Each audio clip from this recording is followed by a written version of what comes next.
कौन है वो?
पे भी गोली मारी है, हाथ पे भी। ये बॉडी सबसे पहले किसने देखी थी? सर मैंने देखी थी।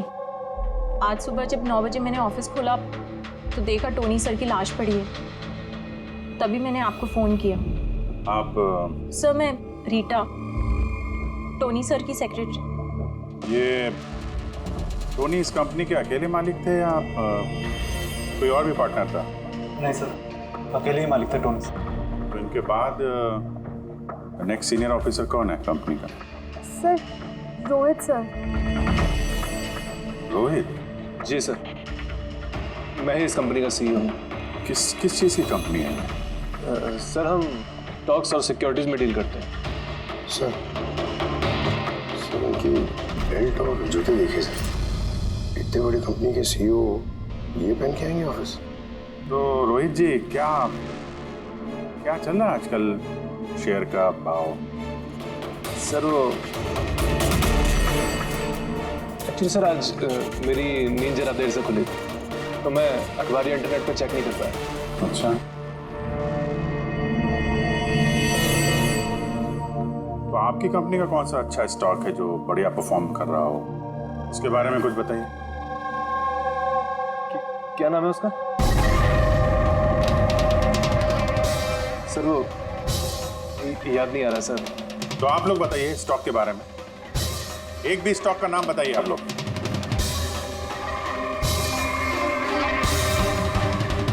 क्या हो क्या रहा है यहाँ पे? सर सच में तो हम में से कोई भी यहाँ पे काम नहीं करता है। काम नहीं करता? क्या मतलब क्या है? मतलब सर हम सब लोग एक्टर्स हैं। मगर ये तो फाइनेंस कंपनी है, इसका फिल्मों से क्या लेना देना? सर फाइनेंस कंपनी तो सिर्फ नाम की है, यहाँ पर सर कोई काम नहीं करता। हम एक्टर को सिर्फ इसलिए रखा है ताकि हम यहाँ काम करने की एक्टिंग कर सकें। एक्चुअली सर टोनी सर से मिलने दिन में बहुत सारे क्लाइंट्स आते थे। हमारा काम बस इतना होता था कि उन्हें दिखाना कि ऑफिस में बहुत काम हो रहा है। ये टोनी क्या काम करता था? किस चीज़ की मीटिंग होती थी यहाँ पे? सर उनकी जो भी मीटिंग्स होती थी वो उनके केबिन के अंदर होती थी। अब वो क्लाइंट्स के साथ क्या बातें करते थे वो हम में से किसी को नहीं पता सर। और कब से चल रहा है ये सब? सर पिछले 2 हफ्ते से। कमाल है, एक नकली कंपनी जहाँ पे नकली काम होता था उसके मालिक का खून हो जाता है। समझना पड़ेगा एग्जैक्टली यहाँ पे हुआ क्या था।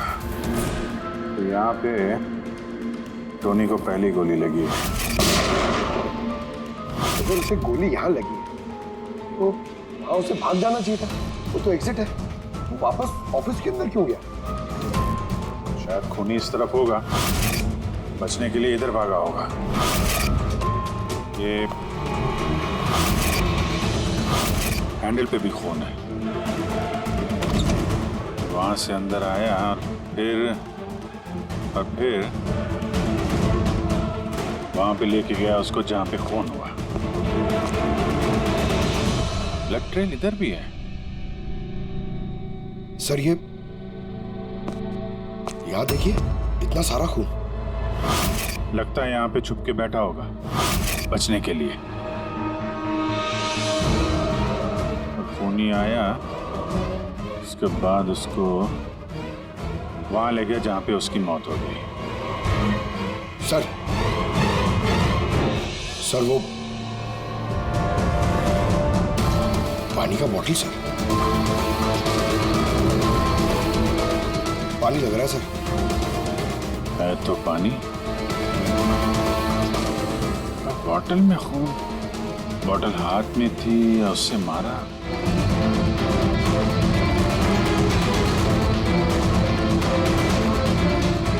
यहाँ तो खून है नहीं, खून तो वहां है, तो इसका मतलब खून यहाँ पे है तो शायद ये बॉटल यही होगी। यहाँ पे छुपा होगा तो बॉटल हाथ में ली होगी बचने के लिए। यहाँ वहां जाते समय गिर गई, यहाँ पे भी खून। वहां से आए तो इस पे हाथ लगा और सर हाँ, यहाँ तो ब्लड ट्रेल है।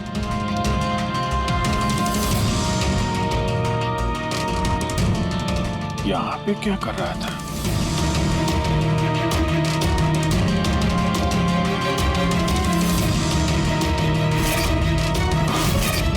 यहाँ पे पंजे का निशान है, यहाँ भी खून है, यहाँ भी पंजे का निशान है।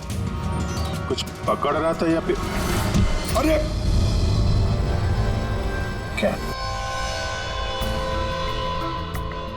ठीक हो? हाँ सर। गन छुपा के रखी है अंदर। क्या किसी को ढूंढने आया होगा, लेकिन इसके पहले गन तक पहुंचता खून ही पहुंच गया इसके। मगर सर ये ऑफिस में उसने गन क्यों छुपा के रखी? ऑब्वियसली उसकी जान को खतरा होगा। इतना गड़बड़ घोटाला करके रखा हुआ था यहाँ पे, एक्टर्स लोगों को हार करके रखा था। पता नहीं कितने दुश्मन होंगे इसके। ये डायरी भी।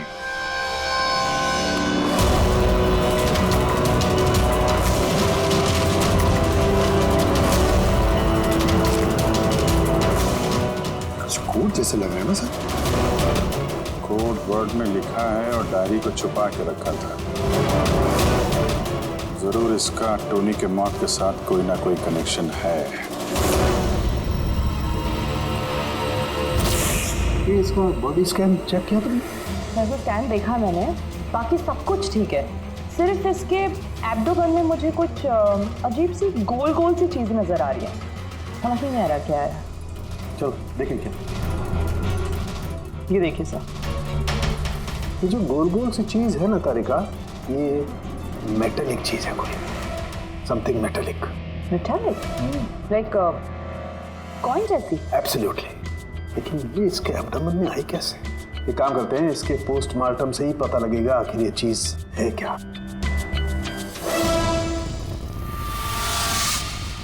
यस के टोनी के पेट में से ये 5 सिक्के निकले। बॉस, मैंने इन सिक्कों के बारे में पता लगाया। ये सिक्के किसी भी देश की ऑफिशियल करेंसी नहीं है। मगर सर, कोई अपनी मर्जी से ये सिक्के क्यों खाएगा? शायद खूनी ने टॉर्चर करने के इरादे से टोनी को मजबूर किया होगा ये सिक्के निकलने के लिए। कोई ना कोई कनेक्शन तो है इस सिक्कों का इस केस के साथ। ये जो टोनी के नकली एम्प्लॉइज हैं, इनसे पूछते हैं। तो बताइए, आप में से किसने ये कॉइन्स देखे टोनी के पास? नहीं सर, किसी ने नहीं। सर याद कीजिए, जोर डालिए अपने दिमाग पर, बताइए। टोनी का खून किसने किया? आप दोनों को? मैं दीनानाथ और ये शेखर। मैंने यहाँ फोन किया था। ऑफिस जाकर पता चला कि टोनी का खून हो गया। आप लोग कैसे जानते हैं टोनी को? मैं उससे सेट कॉइन्स खरीदता था। Set coins? जी। ये है क्या एग्जैक्टली? सेटकॉइन एक ऑनलाइन करेंसी है। इसका व्यापार ऑनलाइन यानी इंटरनेट पे होता है। जैसे गोल्ड में और शेयर मार्केट में लोग इन्वेस्ट करते हैं, वैसे इसमें भी करते हैं। बस अंतर यह है कि ये फिजिकल फॉर्म में नहीं होता, गोल्ड कॉइन की तरह, है ना? नहीं सर, होता है ना, जैसे गोल्ड कॉइन होता है ना, वैसे ये कॉइन भी बाजार में मिलता है। टोनी उन चुनिंदा लोगों में से था जो इनका व्यापार करता था। एक मिनट दीनानाथ जी, क्या ऐसी कॉइन्स आपने खरीदी थी टोनी से? हाँ सर, मैंने ऐसे ही 10 कॉइन्स खरीदे थे और एक कॉइन की कीमत 3 लाख रुपए थी। ये देखिए। माय गॉड, ये तो ठीक वैसे ही है सर। सर, आप लोगों को तो अंदाजा भी नहीं होगा कि ये कॉइन्स खरीद के कितने लोग करोड़पति बन चुके हैं। इनकी कीमत भी दुगनी हो चुकी है। मैं तो और भी खरीदना चाहता था, शेखर को बुलाया था ताकि ये भी इन्वेस्ट करे। दीनानाथ जी, आपके साथ धोखा हुआ है। जी हाँ, ये जो सेट कॉइन्स है ना, ये इंटरनेट करेंसी, ये सोने के सिक्कों की तरह बाजार में नहीं मिलती। आपके साथ झूठ बोला टोनी ने। ये सारे पैसे डूब गए, इन कॉइन्स की कोई कीमत नहीं रही।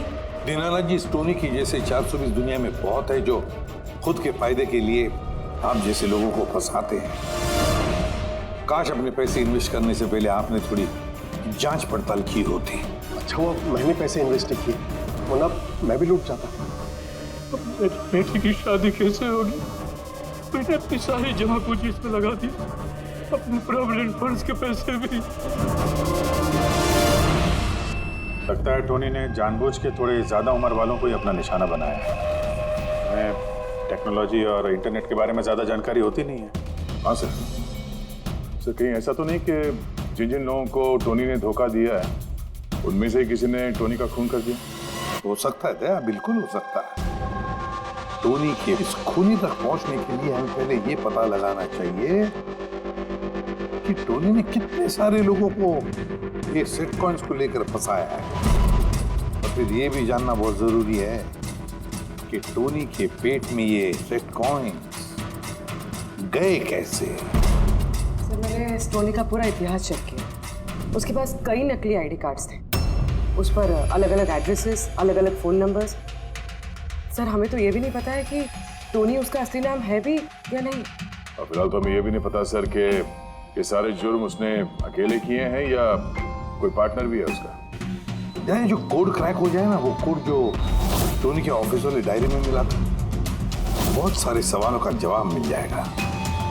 सर, एक कोड क्रैक करने वाले एक्सपर्ट को हमने कांटेक्ट किया है, शायद बहुत जल्दी इसका हल निकाल लेगी वो। और ये जो टोनी का सारा ऑफिस स्टाफ आया था, ये जो एक्टर्स उसके ऑफिस में काम करते, उनको कैसे पता चला इस टोनी के बारे में?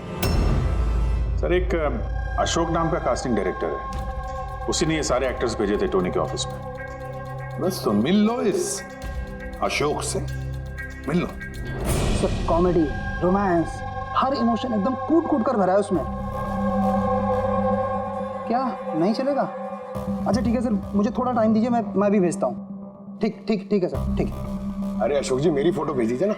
एक्शन, कॉमेडी, रोमांस, सब में नंबर 1 हूं मैं। देखो भाई, तुम हीरो तो बन नहीं सकते, एक कॉमेडियन का रोल है, करोगे? कॉमेडी? और हाँ, तुम्हारे चेहरे में मुझे एक कशिश दिखती है। एक आर्ट फिल्म के लिए मेरी बात चल रही है, तुम एक काम करो, एक ऑडिशन दे दो उसके लिए। अच्छा, क्या रोल क्या है? रोल एक पुलिस वाले का है। अरे ये तो मेरे बाएं हाथ का खेल है। पुलिस वाले का रोल करने का तो बड़ा एक्सपीरियंस है मुझे। एक्सपीरियंस है पुलिस वाले के रोल का? अरे रोज ही पुलिस वाले का रोल करते हैं। आप ये देखिए, ये सीआईडी असली है क्या? असली है, और जिस जेल में तुझे लेके जाएंगे ना, वो भी असली है। जेल? अब बजी दिमाग की घंटी। नहीं, कौन है? कौन है ये? हा? इसको एक्टर सप्लाई किए थे ना तूने ऑफिस में काम करने की, एक्टिंग करने के लिए, भूल गया तू? सर, आपको जरूर कोई गलतफहमी हुई है। देख, सीआईडी के सामने एक्टिंग करेगा ना तो बहुत भारी पड़ेगा तुझे। यही 11 एक्टर भेजे थे ना तुमने टोनी के पास? हाँ, याद आया, भेजा था मैंने। लेकिन सर, काम करने की, एक्टिंग के लिए नहीं भेजे थे, बल्कि टोनी ने मुझसे ये कहा था कि वो एक शॉर्ट फिल्म बना रहा है और उसको कुछ स्ट्रगलिंग एक्टर चाहिए। जो एक्टर तूने भेजे थे ना, उसका इस्तेमाल करके उसने बहुत बड़े घपले किए हैं। सर ये बात मुझे कैसे पता चलेगी? सर पूरे 12 में से किसी भी एक्टर ने मुझे ये बात नहीं बताई सर। 12? सर उसकी ऑफिस में तो 11 लोग थे, ये 12वां कहां से आ गया? अच्छा, वो जो एक्टर भेजे थे उनकी लिस्ट दिखाना जरा। जी सर।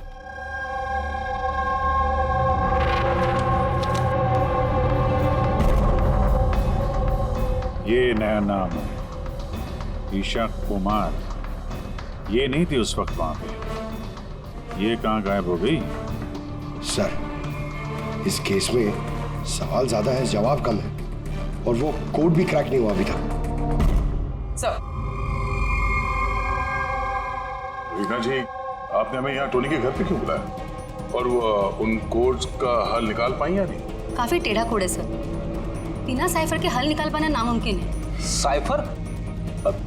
ये साइफर क्या होता है? साइफर कोई ऐसी किताब या डायरी होती है जिनके अंदर इन खुफिया कोड्स का राज छुपा होता है।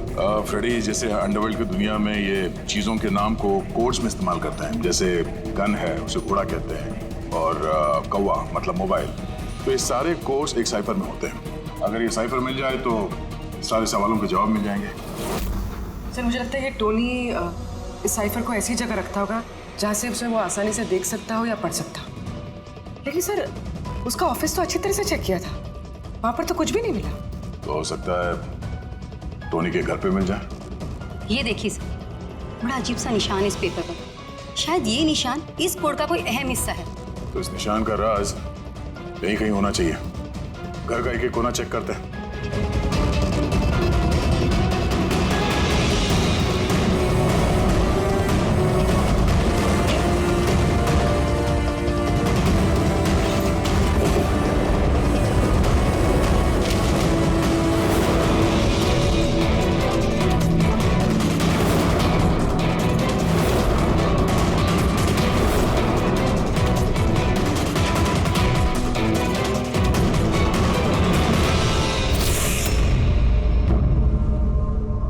रीना जी, ये देखिए, इस किताब में भी ठीक वैसा ही निशान है।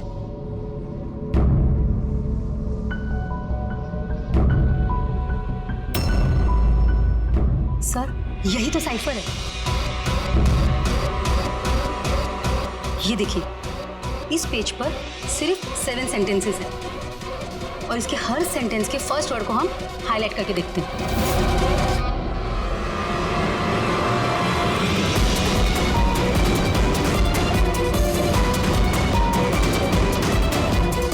ये सीजर का क्या होता है?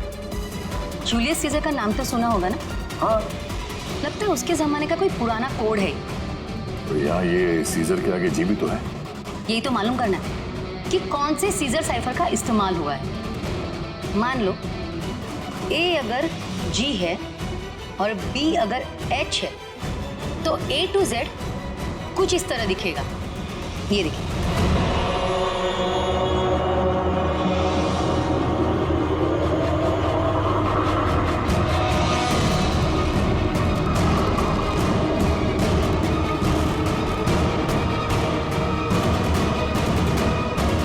ये हो गया। अब हम इसे फॉलो करके देखते हैं कि हमारा कोड का मतलब क्या है। और हमारा पहला कोड है SUNGTQASGX-10। अब हम इसे मैच करके देखते हैं। SMUONHAN। मोहन?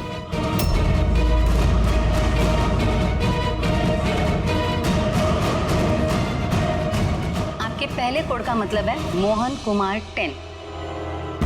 सर इस मोहन कुमार नाम का तो कोई आदमी है ही नहीं इस केस में। अगर है ना तो ढूंढना पड़ेगा। ये बाकी के सारे जो कोड हैं उनको भी डिकोड करते हैं। प्लीज कुणाल, तुम समझने की कोशिश करो। मैं पंकज से बहुत प्यार करती हूँ। प्लीज तुम मेरे और पंकज के बीच कभी मत आना। सच? तुम मुझसे इतना प्यार करती हो? Cut cut cut. कौन हो आप लोग?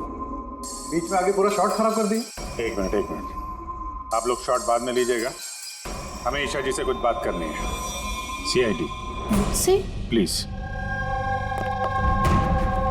चलिए आप लोग प्लीज। ये फोटोग्राफ देखिए। टोनी, इसे पहचानती हैं आप? इसका खून हो गया। क्या? मगर कैसे? ज्यादा ओवर एक्टिंग करने की जरूरत नहीं है, कैमरा ऑफ है। तुम बताओ कैसे खून हुआ इसका? मैं कैसे बता सकती हूँ आपको इसका खून कैसे हुआ? जिस वक्त इसका खून हुआ सारे नकली एम्प्लॉय उसके ऑफिस में थे, सिवाय तुम्हारे। कहाँ थी तुम? नकली एम्प्लॉय? कौन से नकली एम्प्लॉय? सर ये आप लोग क्या बात कर रहे हैं? मुझे तो कुछ समझ में नहीं आ रहा। टोनी ने तुम लोगों को हायर किया था ना उसके ऑफिस में क्लर्क की एक्टिंग करने के लिए? उसने तो मुझे अपनी मंगेतर का रोल प्ले करने के लिए पैसे दिए थे, वो भी बस एक दिन के लिए। मंगेतर का? हाँ सर, उसके माँ बाबू जी आए थे उससे मिलने और वो उन्हें दिखाना चाहता था कि वो शादी करने वाला है और वो अपनी जिंदगी में बहुत खुश है।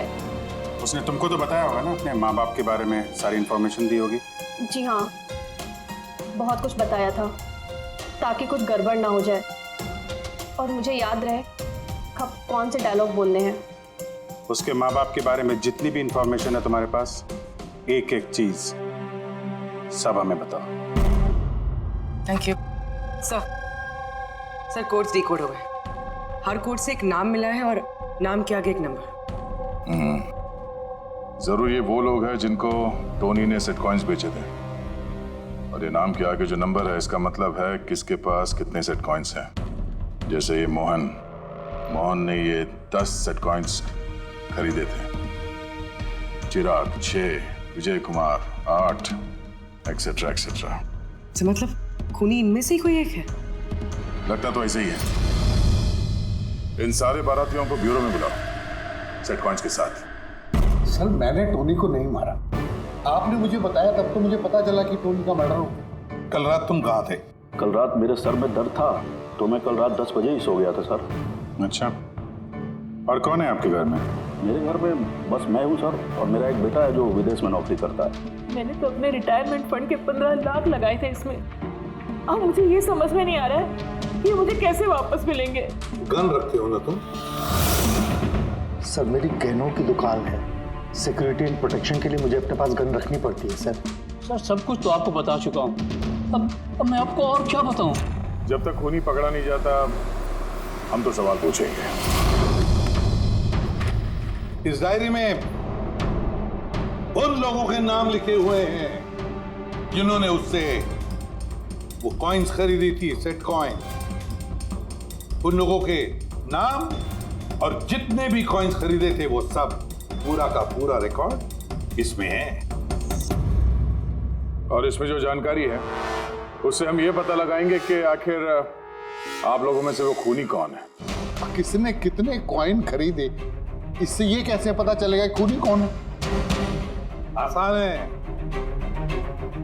खूनी ने अपने कुछ सिक्के गुस्से में आकर टोनी को निगलवा दिए। अब इस बही खाते के हिसाब से जिसके पास भी कम सिक्के निकलेंगे वही हमारा खूनी है। चलिए आप सब लोग अपने अपने सेट कॉइन्स के सिक्के गिनती करवाइए।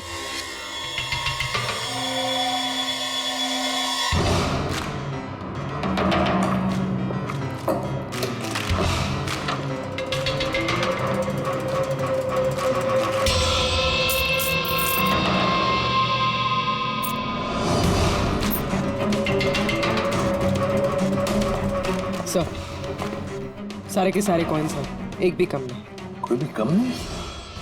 ये कैसे हो सकता है? अब तो यकीन हो गया ना आप लोग को कि हम निर्दोष हैं। अब ये क्या कहानी है सर? अगर ये सारे निर्दोष हैं तो फिर गुनहगार कौन है? ये तो अब टोनी के माता पिता ही बताएंगे। नहीं, ये नहीं हो सकता। हमारा बेटा नहीं मर सकता सर, आपको जरूर कोई गलतफहमी हुई है। हमारा बेटा तो अपने ईमान का इतना पक्का था कि वो किसी का 1 रुपया भी ना ले, और आप कह रहे हो उसने लोगों को ठगा है। मैं जानता हूं किसी भी माँ बाप के लिए सुनना आसान नहीं है। पर क्या टोनी की किसी के साथ कोई दुश्मनी थी? हाल फिलहाल में कोई लड़ाई झगड़ा हुआ हो? कैसा झगड़ा सर? वो तो इतना बिजी रहता था कि उसे हमसे मिलने का भी समय नहीं होता था। 3-4 महीने बाद घर आता था वो। मिलने नहीं आता था? मतलब कि उसने कई जगह पर अपने ऑफिस खोल रखी थी। कहाँ पे ऑफिस था इसका? दिल्ली, पुणे। जिस शहर में ये टोनी रहा है, कुछ ना कुछ घपला तो जरूर किया होगा उसने। कुंडली निकालो इसके पिछली जिंदगी की। सर, हाँ सर, दिल्ली और पुणे के police officers video conference call पे। गुड।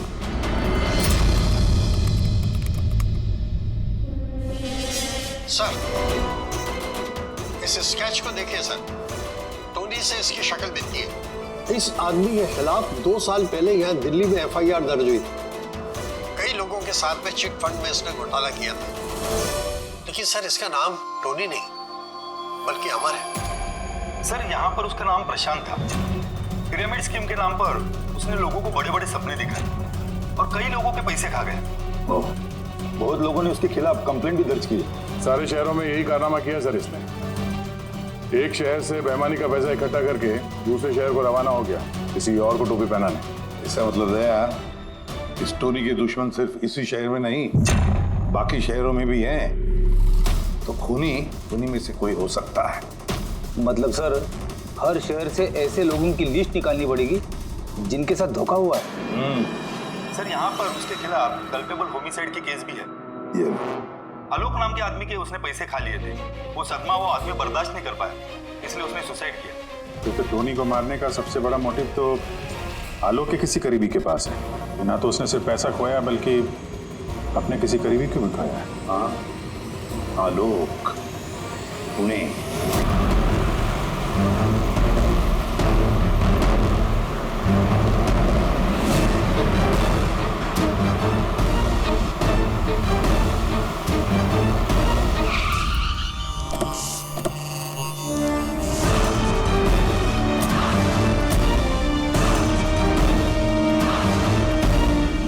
लगता है आलोक की बीवी सरिता घर पे नहीं है सर।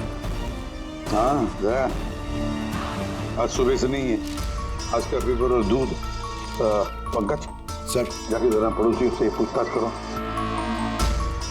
Excuse me. जी, मैं ऑफिसर पंकज हूँ, CID मुंबई से।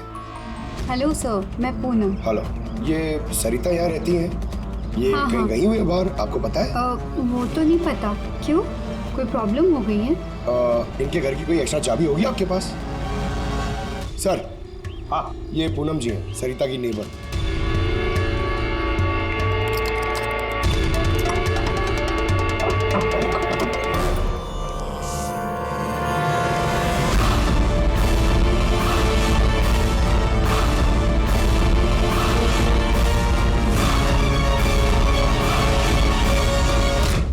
जिस तरह से घर के अंदर ये सामान बिखरा पड़ा है, ऐसा लगता है कि कल रात यहाँ पे कुछ हुआ था। हुआ तो था जरूर दया, कुछ न कुछ तो हुआ था। ये देखो, खून के निशान। ऐसे लग रहा है जैसे किसी को घसीट के यहाँ से ले जाया गया। सर, कहीं किसी ने सरिता का किडनैप तो नहीं कर लिया? पूनम। हाँ सर। सरिता को आखिरी बार कब देखा था तुमने? सर, रात के 2 बजे, जब मैं नाइट शिफ्ट से घर वापस आई। उस वक्त शायद सरिता जाग ही रही थी, क्योंकि यहाँ पे टीवी चल रहा था। उसके घर के आसपास किसी को देखा, कोई आया हो उनसे मिलने के लिए? कुछ और तो नहीं, पर हाँ, एक वाइट कलर की वैन थी जो घर के बाहर खड़ी थी, पर सुबह वो वहाँ नहीं थी। तो उस वैन को पहले भी कभी देखा था यहाँ आसपास? नहीं, कभी नहीं। अच्छा, उसका नंबर याद है, नोट किया था? नंबर तो नहीं नोट किया, मैंने ध्यान नहीं दिया। अच्छा, तुमने कुछ शोर शराबा या झगड़ा वगैरह सुना उस वक्त? हाँ, आवाजें तो आ रही थी जोर जोर से, पर मुझे लगा कि शायद सरिता जाग रही है, टीवी देख रही है, तो मैंने उतना ध्यान नहीं दिया। अच्छा पूनम, ये जो तुमने लड़ाई झगड़े की आवाजें सुनी, कितने बजे थे? यही करीब 3 बज रहे होंगे। 3 बजे? तो सरिता का किडनैपिंग 3 बजे हुआ था। तो डेफिनेटली ये सरिता का किडनैपिंग और टोनी का मर्डर, इन दोनों का आपस में कोई ना कोई कनेक्शन है सर। 100% दया, कनेक्शन 100% है, पर इससे पहले कि सरिता को कुछ हो जाए उसे हमें बचाना होगा।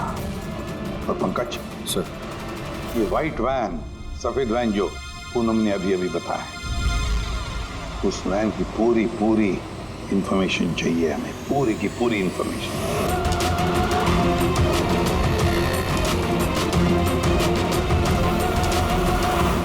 सर, यही रास्ते से वो व्हाइट वैन क्रॉस हुई थी। ये रास्ता तो आगे हाईवे नंबर 15 से जाके मिलता। कहीं ऐसा तो नहीं कि किडनैपर्स इस सरिता को शहर से बाहर ले गए हो?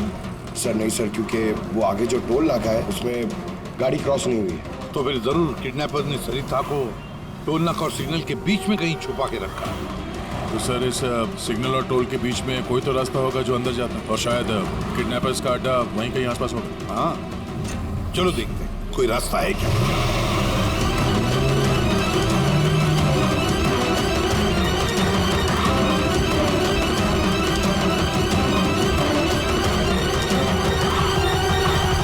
सर, ये एक रास्ता है जो अंदर जाता है। चलो देखते हैं।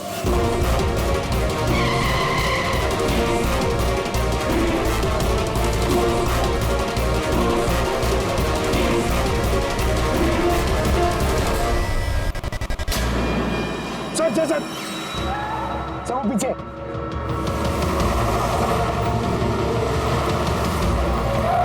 ये देखिए सर।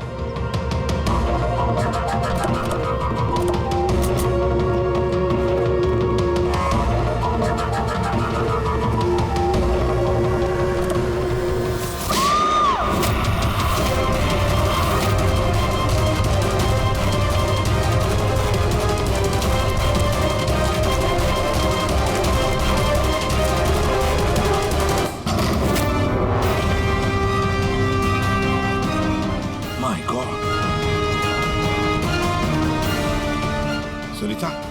सर, अंदर कोई नहीं है। ठीक हो? सर लगता है खूनी गाड़ी लेके बाहर। मैं देखता हूँ सर।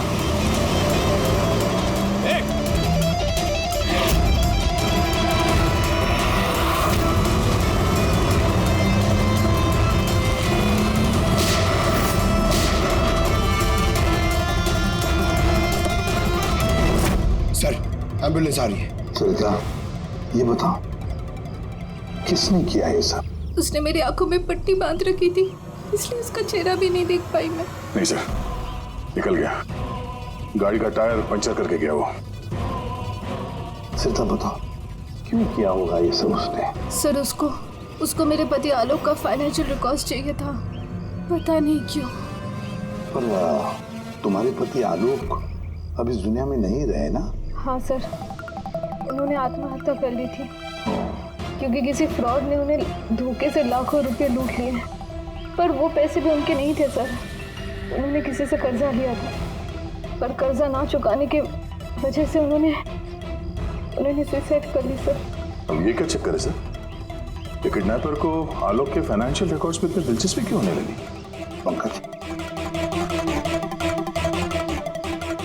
यार इस किडनैपर को दिलचस्पी इसलिए कि मुझे तो लगता है कि ये किडनैपर, ये खूनी भी वही है जिसने आलोक को पैसे दिए थे। अब जैसे उसे पता चला कि आलोक इस दुनिया में नहीं रहा तो प्रॉब्लम आया, पैसे वसूल किससे करे। उसे पता चला कि आलोक का सारा पैसा टोनी के पास है, तो उसने टोनी को खत्म कर दिया और फिर खुद पर इल्जाम ना आए सारे सबूत मिटाने के लिए उसने सरिता को फोन किया और उसे पूछा कि आलोक का सारा फाइनेंशियल रिकॉर्ड कहां पर है। कौन हो सकता है ये? सरिता सर, एक काम कर सकती हो? हाँ सर। आलोक की फाइनेंशियल रिकॉर्ड्स हमें दे सकती हो? माय गॉड, यार ये मुजरिम जो भी कोई है हमसे पहले यहाँ पहुंच गया और देखो लगता है सारे सबूत जलाकर राख करने की कोशिश की है उसने। बस सर उस कंप्यूटर के साथ कुछ करना दिया हो जिसमें आलोक के फाइनेंशियल रिकॉर्ड्स हैं। तो फिर देखो जरा कोई कंप्यूटर या लैपटॉप वगैरह मिलता है क्या? सर हाँ लैपटॉप मिल गया। वंडरफुल। सर आलोक फाइनेंशियल फाइल। गुड। अब इसकी फाइल ओपन करने की कोशिश करो, जरूर उसमें उसके कर्जदारों की लिस्ट मिलेगी हमें। खुल गया सर। इससे तो कई सारे लोगों से कर्जा लिया है सर, और सबसे ज्यादा कर्जा लिया है इस शेखर ने। शेखर? कहीं वही शेखर तो नहीं जो दीनानाथ के साथ हमसे मिलने आया था? मैं दीनानाथ, ये शेखर। हाँ सर वही है। तो दया इस शेखर का पिंजरे में जाने का वक्त आ गया। वो सफेद वैन तो मिल गई सर, पर शेखर का अभी तक कुछ पता नहीं चल पाया। सर शेखर भले ही खून करके भाग गया हो लेकिन ज्यादा दूर नहीं जा पाएगा।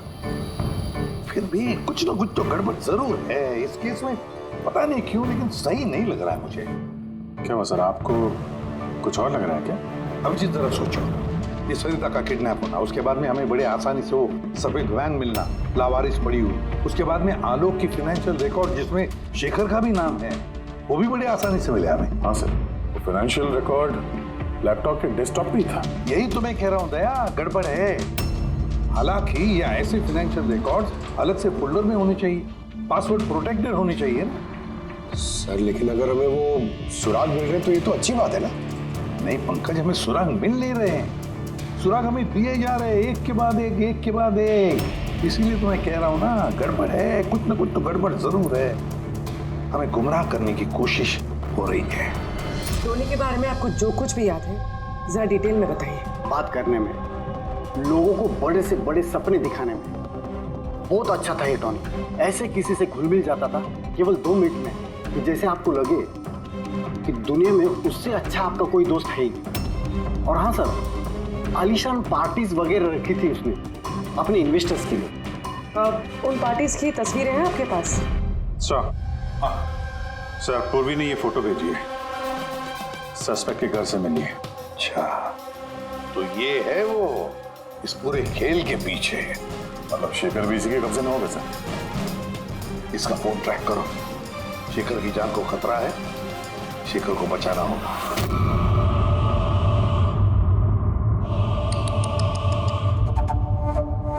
अब तो तुम्हें भगवान भी नहीं बचा सकता शेखर। सीआईडी को सारे सबूत तुम्हारे खिलाफ मिले हैं। अब तो ये ट्रिगर दबाकर तुझे बस मार डालूंगी और उन सबको लगेगा कि तू देश छोड़ के भाग गया। नहीं ऐसा मत करो प्लीज, मत मारो मुझे। मैं वाकई देश छोड़ के चले जाऊंगा। आपके बारे में मैं किसी को नहीं बताऊंगा। I promise. अरे शेखर, तुम समझ नहीं रहे हो, तुमने मेरा चेहरा देख लिया है। अब मैं तुम्हें छोड़ने की बेवकूफ़ी तो करूंगी नहीं, इसलिए तुम्हें मरना पड़ेगा। मत मारो मुझे प्लीज, मत।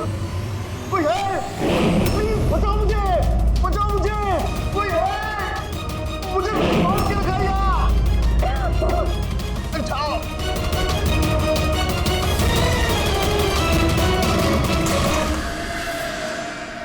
उठ उठ।